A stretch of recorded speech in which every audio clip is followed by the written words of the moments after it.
my girl, Caitlin Clark, took my advice. And, I'm not saying she's listening to me. I think this is just common sense. She's not joining that horrible league, the Unrivaled 3-on-3 league. She's not going to lend her name, her credibility to that league.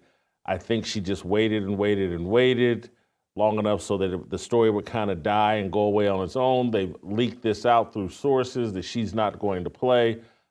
I'm sure this will probably be something that will be held against her.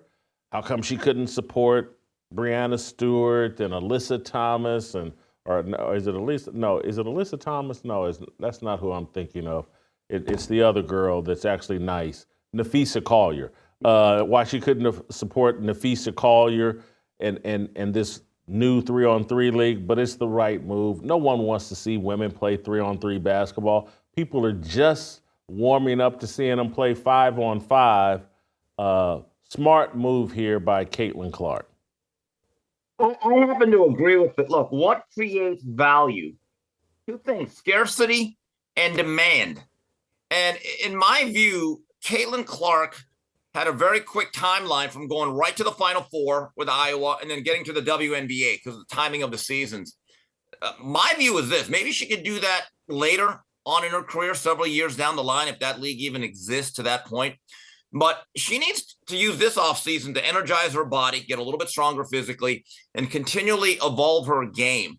What is going to help women's basketball, in my view, is not having rival leagues, because they might cannibalize each other to a certain degree.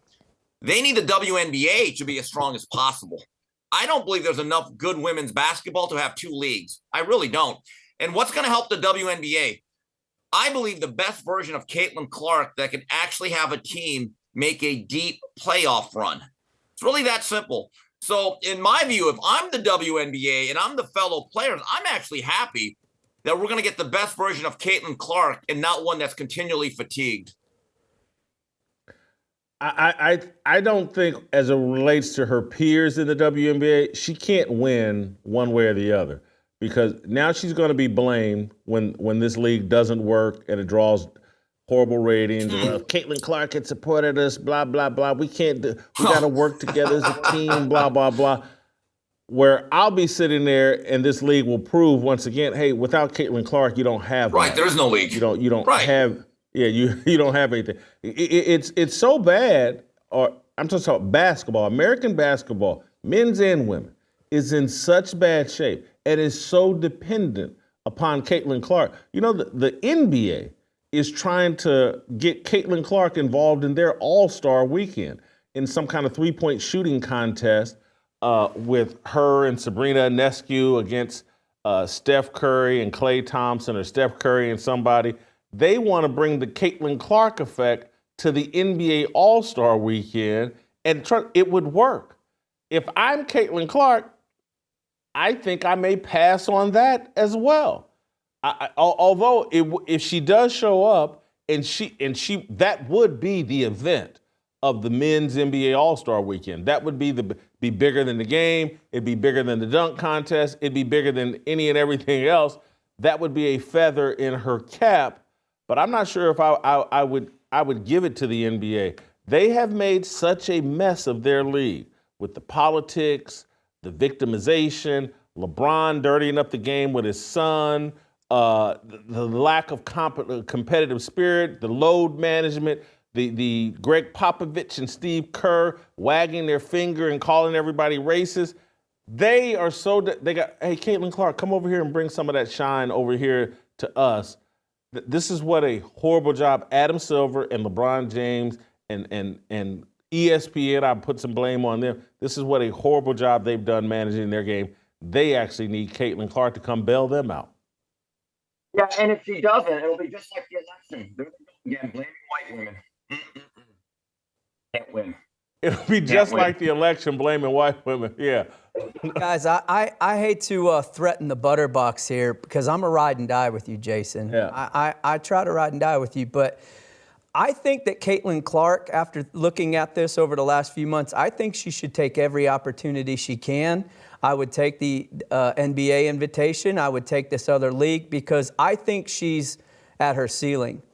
I think that where she got to this year and where the league is going to go, now seeing what she does, I don't think she's got much growth to go to from where she is. I think her pinnacle of her success, I think the height of her domination in the league is what we saw this year. I don't think she's going to continue on that trajectory. And so I think she should cash in her chips a little bit more, Jason. I think we've seen the best of what Caitlin Clark is going to do in the WNBA. I'm not saying she's not going to be a premier player. She's not going to hit logo threes, but she's not that fast. She doesn't have an incredible handle on the ball that's like an AI or something that's just game-changing. She's a very good, smart player that can hit from range. I don't think her athleticism and her trajectory is going to continue past where it is today. Let's be honest. The insurance model is broken. Crowd Health puts your health care back in your hands. Use the promo code FEARLESS at joincrowdhealth.com. That's joincrowdhealth.com, promo code FEARLESS. Butter, you're... Take the opportunities, Caitlin. Take them in. Bring it out. Bring it out. You're intentionally trolling me. Again, see, he wants to be in the butter box. He's got something better to do. He can't outsmart me. Sometimes he just says dumb things, just trying to get in the butter box. She's not that fast. She's smart. Are we running the 100-meter dash, Butter? I'm saying the league will catch up to her very quickly. Are we running the 100-meter dash?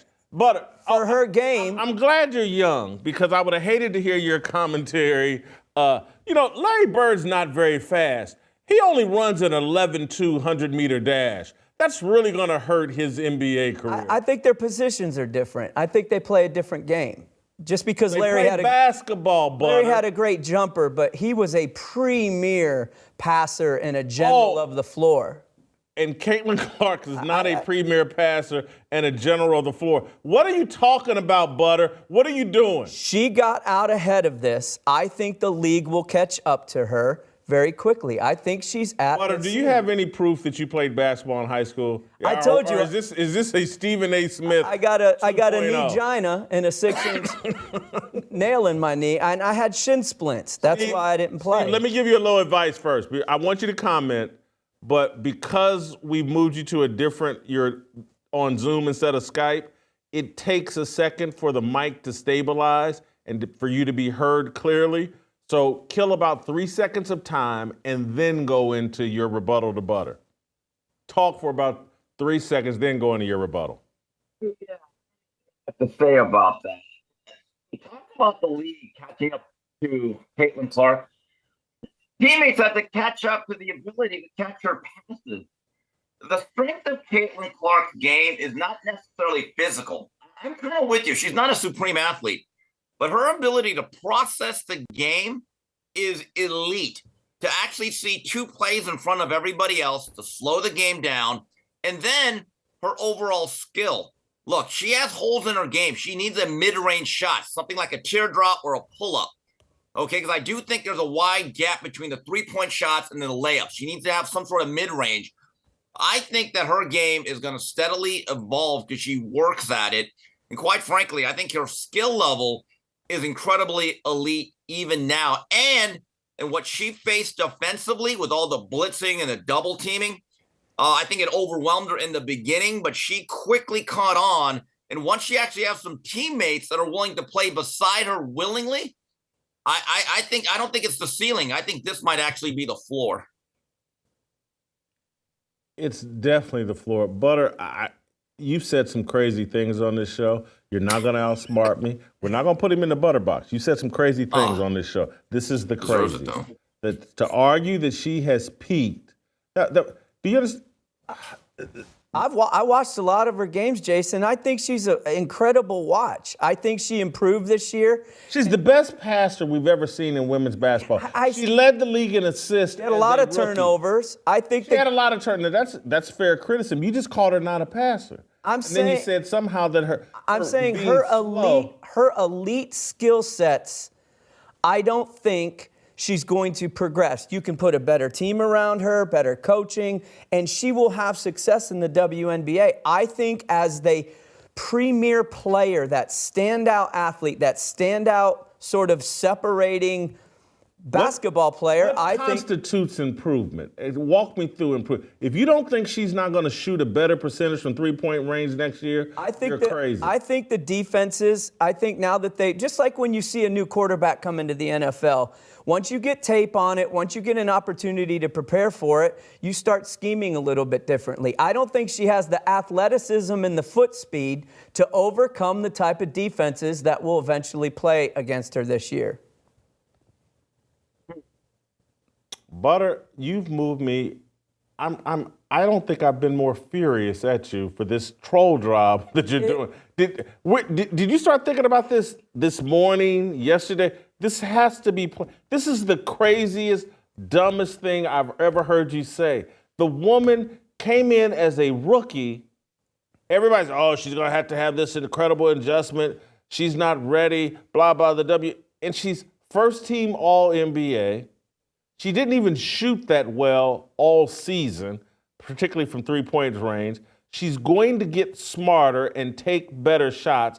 Her teammates around her are going to get better. And the actual defensive attention that was so focused on her this year is actually going to be tamped down next year because her teammates will be better and you won't be able to just get away with focusing your entire defense on her. She's going to be rested and not exhausted.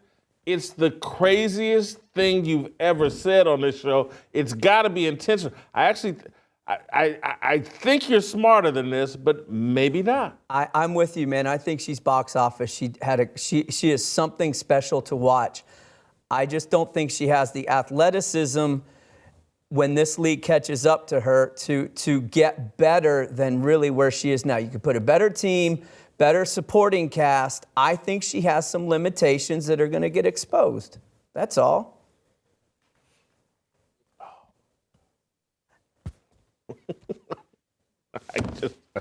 Butterbox. Put him in the Butterbox. He wants it. If you enjoyed that video, be sure to hit the like button and subscribe so you never miss a moment of Fearless.